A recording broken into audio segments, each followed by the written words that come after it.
ಈ ಕಾಲು ತುಳಿತ ಇದರ ಬಗ್ಗೆ ಕರ್ನಾಟಕದ ಪ್ರತಿಯೊಬ್ಬ ತೀವ್ರವಾಗಿರ್ತಕ್ಕಂಥ ನೋವನ್ನು ಹೊಂದಿದ್ದಾನೆ ಹಾಗೂ ಅಭಿವ್ಯಕ್ತಿಗೊಳಿಸಿದ್ದಾನೆ. ರಾಜ್ಯ ಸರ್ಕಾರ, ನಮ್ಮ ಇಲಾಖೆ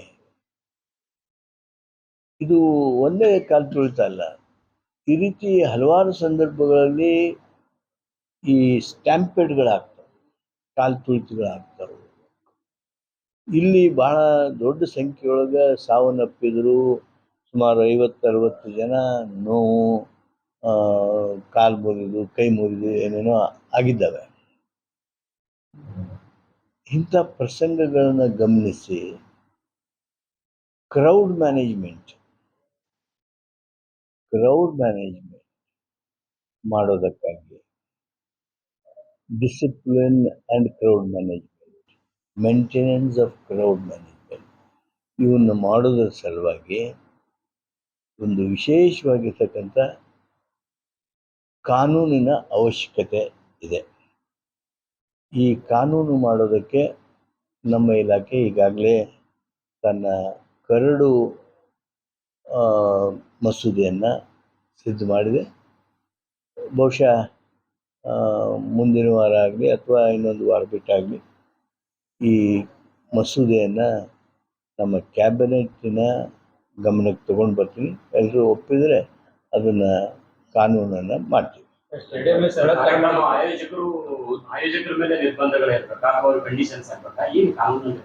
ಕಾನೂನಲ್ಲಿ ನೋಡಿ, ಮ್ಯಾಕ್ಸಿಮಮ್ ಕ್ರೌಡ್ ಎಷ್ಟಿರಬೇಕು. ಬರೀ ಇದು ಒಂದು ಕಾಲ, ಬರೀ ಕ್ರಿಕೆಟ್ಗೆ ಅಲ್ಲ, ಬರೀ ಫುಟ್ಬಾಲ್ಗೆ ಅಲ್ಲ, ಬರೀ ಲಗ್ನಕ್ಕೆ ಅಲ್ಲ, ಬರೀ ರಾಜಕೀಯ ಕಾರ್ಯಕ್ರಮಕ್ಕೆ ಅಲ್ಲ. ಈ ಕ್ರೌಡ್ ಮ್ಯಾನೇಜ್ಮೆಂಟು ಎಲ್ಲಿನೂ ನೀವು ಅದು ಘಟನೆ ಆದಮೇಲೆ ನಾವು ಪೊಲೀಸರ ಮೇಲೆ ದೂರೋದು ಅದು ಪರಿಹಾರ ಅಲ್ಲ. ಈ ಪರಿಹಾರ ಉಪಾಯಗಳನ್ನು ಕಂಡುಹಿಡಿಯೋದಕ್ಕಾಗಿಯೇ ಇವತ್ತು ಕಾನೂನು ಮಾಡೋ ಚಿಂತನೆಯನ್ನು ಮಾಡ್ತಾ ಇದ್ದೀವಿ. ಮ್ಯಾಕ್ಸಿಮಮ್ ಕ್ರೌಡನ್ನು ನಿರ್ಣಯಿಸಬೇಕು ಅಂತೇಳಿ ಚಿಂತನೆ ಮಾಡ್ತಾ ಇದ್ದೀವಿ. ಈಗೆಲ್ಲ ಮೊದಲು ಹೆಂಗೆ ಎಲ್ಲರೂ ಒಂದೇ ಕಡೆ ಕೂಡಿಸಿ ಹೇಳಬೇಕು ಅಂತ ಇಲ್ಲ, ಟೆಕ್ನಾಲಜಿಗಳು ಬಂದಿವೆ. ಯಾಕೆ ನಾವು ಮೀಟಿಂಗ್ಗಳನ್ನು ವಿಡಿಯೋ ಕಾನ್ಫರೆನ್ಸ್ ಮುಖಾಂತರ ಮಾಡ್ತೀವಿ? ನಾನು ನಿಮ್ಮನ್ನು ರೀಚ್ ಆಗಬೇಕು, ನಾನೇನು ಮಾತಾಡ್ತೀನಿ, ನೀವೇನು ನನಗೆ ಮಾತಾಡ್ತೀರಿ, ಅದು ಗೊತ್ತಾಗಬೇಕು. ಆ ರೀತಿ ಆಗೋದಕ್ಕೆ ತಂತ್ರಜ್ಞಾನ ಮುಂದುವರೆದಿರೋದ್ರಿಂದ ಅದನ್ನು ಗಮನದಲ್ಲಿಟ್ಕೊಂಡು ನಾವು ಚಿಂತನೆ ಮಾಡ್ತಾ ಇದ್ದೀವಿ. ಆದಷ್ಟು ಬೇಗ ಕಾನೂನನ್ನು ತರ್ತೀವಿ.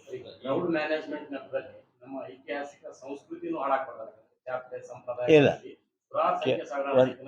ಒಂದು ಹೇಳ್ತೀನಿ, ಜಾತ್ರೆಗಳು, ಧರ್ಮಾಚರಣೆಗಳು ಇವು ನೀವು ಎಲ್ಲ ಕಡೆ ನೋಡ್ತಾ ಇದ್ದೀರಿ. ಎಲ್ಲಿನೂ ಈ ರೀತಿ ಅವಘಡಗಳನ್ನು ಸೃಷ್ಟಿ ಮಾಡೋದಿಲ್ಲ. ಯಾಕಂದರೆ ಅವಘಡಗಳನ್ನು ಸೃಷ್ಟಿ ಮಾಡೋದಿಲ್ಲ. ಯಾಕಂದರೆ ಭಕ್ತಿ, ಶ್ರದ್ಧೆ, ಇಲ್ಲಾಂದರೆ ಇಷ್ಟೊತ್ತಿಗಾಗಲೇ ಭಾಳಷ್ಟು ದೊಡ್ಡ ಪರಿಣಾಮಗಳಾಗ್ಬಿಟ್ರು. ಜಾತ್ರೆ, ಧರ್ಮಾಚರಣೆಗಳು ಇವೆಲ್ಲವುಗಳನ್ನು ಹೊರತುಪಡಿಸಿ ಈ ಕ್ರೌಡ್, ಗುಂಪು,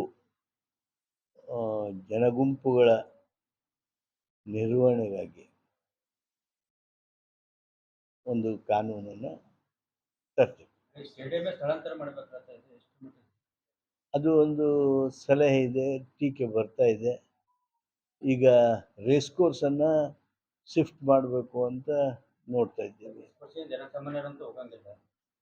ಜನಸಾಮಾನ್ಯರು ಹೋಗ್ತಾರೆ, ರೇಸ್ ಕೋರ್ಸ್ಗೆ ಯಾರು ಹೋಗ್ತಾರಂದ್ರೆ ನೀವು? ಬಡವರೇ ಹೋಗೋದು, ಇಲ್ಲಾಂದ್ರೆ ಹೋಗಿ ಬಡವರಾಗೋದು. ಅದಕ್ಕೆ ಅಲ್ಲಿ ಜನಸಾಮಾನ್ಯರು ಹೋಗ್ತಾರೆ. ಇನ್ನೂ ಇದೇನು ಗೋಲ್ಫ್ ಐತಲ್ಲ, ಅಲ್ಲೇ ಜನಸಾಮಾನ್ಯರು ಹೋಗೋದಿಲ್ಲ, ಶ್ರೀಮಂತರು ಹೋಗ್ತಾರೆ, ಅಂದರೆ ಉಳ್ಳವರು ಹೋಗ್ತಾರೆ. ಅವನ್ನೂ ಸಹಿತ ಅವೆರಡನ್ನೂ ಶಿಫ್ಟ್ ಮಾಡೋದ್ರ ಬಗ್ಗೆ ರಾಜ್ಯ ಸರ್ಕಾರ ಚಿಂತನೆ ನಡೆದಿದೆ. ಈ ರೇಸ್ ಕೋರ್ಸ್ ಶಿಫ್ಟಿಂಗನ್ನು ಆದಷ್ಟು ಬೇಗ ಮಾಡೋದಕ್ಕೆ ಈಗಾಗಲೇ ರೇಸ್ ಕೋರ್ಸ್ನವ್ರನ್ನ ಕರೆದು ಮುಖ್ಯಮಂತ್ರಿಗಳು ಮಾತನಾಡಿದ್ದಾರೆ. ಆದಷ್ಟು ಬೇಗ ಆ ದಿಶೆಯೊಳಗೆ ಕೆಲಸ ನಡೀತದೆ. ಅವ್ರನ್ನ ಕೇಳ್ರಿ.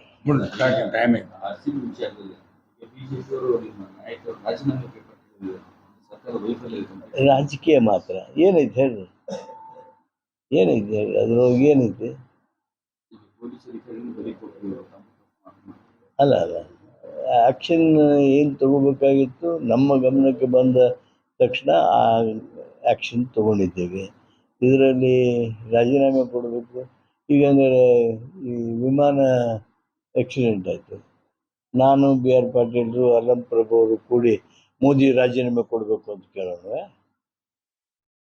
ಅಲ್ಲ, ಈ ರಾಜಕೀಯ ಲಘುವಾದ ಮಾತುಗಳು ನಿಮಗೆ ರುಚಿಸಬಹುದು, ನಿಮಗೆ ಪ್ರಚಾರವನ್ನು ಗಿಟ್ಟಿಸಿಕೊಡ್ಬೋದು, ಆದರೆ ಅದು ಸೂಕ್ತವಾದದ್ದು, ಸಮಂಜಸವಾದದ್ದು, ಆರೋಗ್ಯಕರ ರಾಜಕಾರಣಕ್ಕೆ ಸರಿಯಾದದ್ದಲ್ಲ. ದೇಶದ ಈ ದೊಡ್ಡ ದುರಂತದ ಈ ಸಂದರ್ಭದೊಳಗೆ ಈಗಾಗಲೇ ನಮ್ಮ ಪಕ್ಷದ ರಾಷ್ಟ್ರೀಯ ಅಧ್ಯಕ್ಷರು ತಕ್ಷಣ ನ್ಯಾಯಾಂಗ ತನಿಖೆ ಆಗಬೇಕು ಅಂಥೇಳಿ ತಮ್ಮ ಕರೆಯನ್ನು ಕೊಟ್ಟಿದ್ದಾರೆ. ಮಾನ್ಯ ಪ್ರಧಾನಮಂತ್ರಿಗಳು ಇಂಥದ್ರಲ್ಲಾದ್ರೂ ತಕ್ಷಣ ಸ್ಪಂದಿಸಿ ನ್ಯಾಯಾಂಗ ತನಿಖೆಗೆ ಆದೇಶ ಮಾಡಬೇಕು. ಹಾಗೂ ಈ ರೀತಿ ಘಟನೆಗಳು ಮರುಕಳಿಸಿದ ಹಾಗೆ ಏನು ಮಾಡೋದಕ್ಕೆ ಸಾಧ್ಯ ಅದನ್ನು ನಮ್ಮ ರಾಷ್ಟ್ರ ಸರ್ಕಾರ ಭಾಳ ಗಂಭೀರವಾಗಿ ಗಮನಿಸಲೇಬೇಕಾಗಿರ್ತಕ್ಕಂಥ ಅಗತ್ಯತೆ ಇದೆ. ತಮಗೆಲ್ಲರಿಗೂ ಗೊತ್ತಿರೋ ಹಾಗೆ ಉಳಿದ ರಾಷ್ಟ್ರಗಳಿಗಿಂತ ನಮ್ಮಲ್ಲಿ ತಾಂತ್ರಿಕ ಇನ್ಸ್ಪೆಕ್ಷನ್ಸ್, ತಾಂತ್ರಿಕವಾಗಿರ್ತಕ್ಕಂಥ ಮೇಲ್ವಿಚಾರಣೆ, ನಿರ್ವಹಣೆ ಎಲ್ಲೋ ಕಡಿಮೆ ಅಂಥೇಳಿ ಕೆಲವು ಟೆಕ್ನಿಕಲ್ ಜನ ಮಾತಾಡ್ತಾರೆ. ಆ ಮಾತುಗಳು ಬರೆದ ಹಾಗೆ ಅತ್ಯಂತ ಅಭಿವೃದ್ಧಿ ಹೊಂದಿರತಕ್ಕಂಥ ರಾಷ್ಟ್ರಗಳಲ್ಲಿ ಏನು ಈ technical scrutiny, technical maintenance, technical monitoring ಏನಿದೆ ಅದು ಹೆಚ್ಚು ಗಟ್ಟಿಗೊಳ್ಬೇಕಾಗಿರ್ತಕ್ಕಂಥ ಅಗತ್ಯತೆ ಇದೆ. 242 ಪ್ಲಸ್ 15 257 ಜನ ಭಾರಿ ದೊಡ್ಡದು ಅಂತ. ಅವರೆಲ್ಲರಿಗೆ ಆತ್ಮಕ್ಕೆ ಶಾಂತಿ ಸಿಗಲಿ ಅಂಥೇಳಿ ನೋಡಿ. ಒಬ್ಬವನು ಆಶ್ಚರ್ಯಕರ ರೀತಿಯೊಳಗೆ ತಾನು ಪಾರಾಗಿದ್ದಾನೆ. ಆ ಪಾರಾಗಿರ್ತಕ್ಕಂಥದ್ದು ನಿಜವಾಗಿಯೂ ಅವನಿಗೆ ದೇವರ ವಿಶೇಷ ಅನುಗ್ರಹ ಅಂತೇಳಿ ನಾನು ಭಾವಿಸ್ತೀನಿ.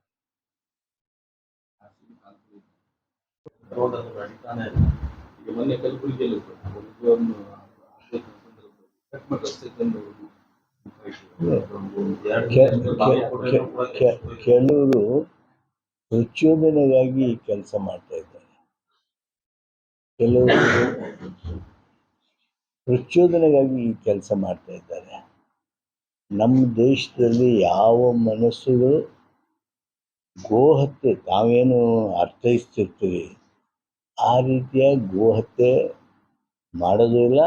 ಅದಕ್ಕೆ ಅದರ ಪೋಷಕರು, ಪಾಲಕರು ಏನಿದ್ದಾರೆ ಅವ್ರು ಯಾರು ಅವಕಾಶ ಕೊಡೋದಿಲ್ಲ.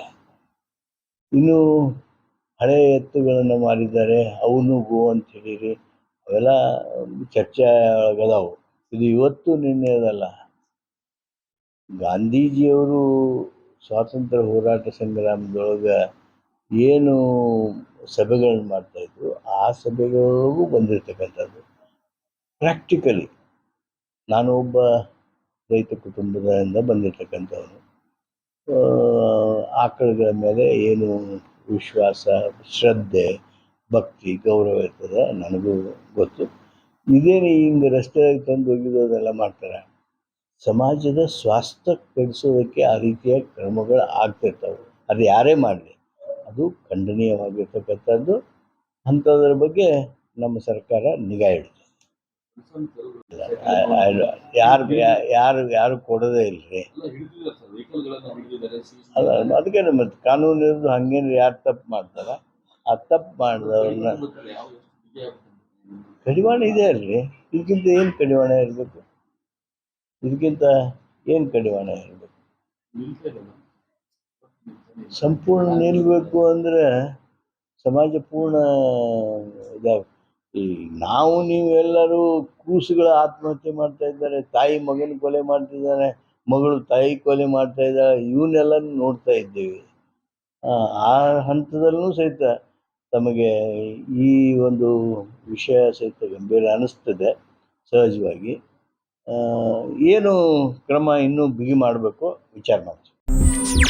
ಹೆಚ್ಚಿನ ಸುದ್ದಿಗಳಿಗಾಗಿ ನಮ್ಮ ಚಾನೆಲ್ನ ಸಬ್ಸ್ಕ್ರೈಬ್ ಮಾಡಿ.